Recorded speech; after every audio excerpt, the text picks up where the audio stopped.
Good morning. How serious a situation is what we're seeing in Egypt for oil prices here, and what are you calling on the United States government, the President and Congress to do immediately? Well, I think we're back to where we were in the 1970s. You know, the Department of Energy was created in order to shield the United States and its economy from exactly what we're seeing today, an unrest in the Middle East that can drive the price of energy through the roof. It is the kind of danger that will just take the steam clean out of any recovery we have in our economy right now. Now, you're calling for the president to drill now.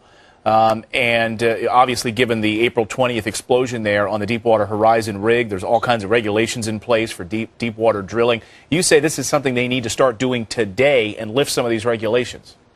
Well, that's correct. Again, you know, if we hope for any economic recovery to take place, we're going to need affordable energy. The amount of daily production in the Gulf of Mexico surpasses the amount of oil that passes through the Suez Canal.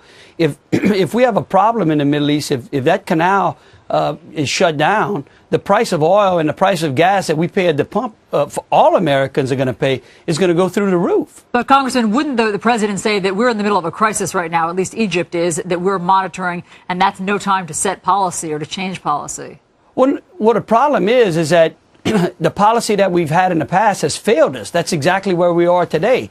If we would have planned better, if we would have a sound, affordable domestic energy policy, the issues going on in the Middle East would not be a concern to us today. You know, some are criticizing, of course, as you can imagine, saying that this is a political opportunism right now and that any sort of drilling in the Gulf wouldn't reap any sort of benefits for months, even years to come. What do you say to that criticism?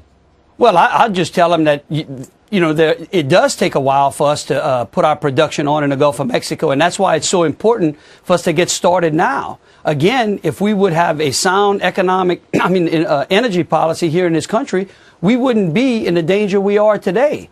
We wouldn't, the spike in oil that's coming would not be as much of a concern to us because we would have domestic production that could make up for any capacity loss coming from overseas. You've called for this at a time, too, when hearing reports this week, actually, that there's still massive amounts of oil still in the Gulf and remnants of those dispersants, which has largely gone unreported in the past few months as we've sort of maybe turned our attention away from it. What is the update on that? Well, you know, again, you know, I continue to read the same things that you've read as to what is going on with oil that may be left over in the Gulf of Mexico. But again, my concern right now, today, is to make sure that every American, regardless of whether they live in Louisiana or up in Iowa, over in New York City, doesn't wake up in the next couple of weeks and find that the price of gas at the pump has doubled. And, Congressman, are you satisfied that enough safety measures have taken hold or are in place now to avoid another catastrophe? Absolutely. I believe that the industry was much safer the day after the accident than it was the day before.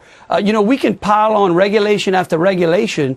The important part is to make sure that we have sound regulations and that we have sound enforcement in those regulations. All right, Congressman Jeff Landry, Republican from Louisiana, with the economic side of the story. Thanks so much for being with us this morning. Thank you all.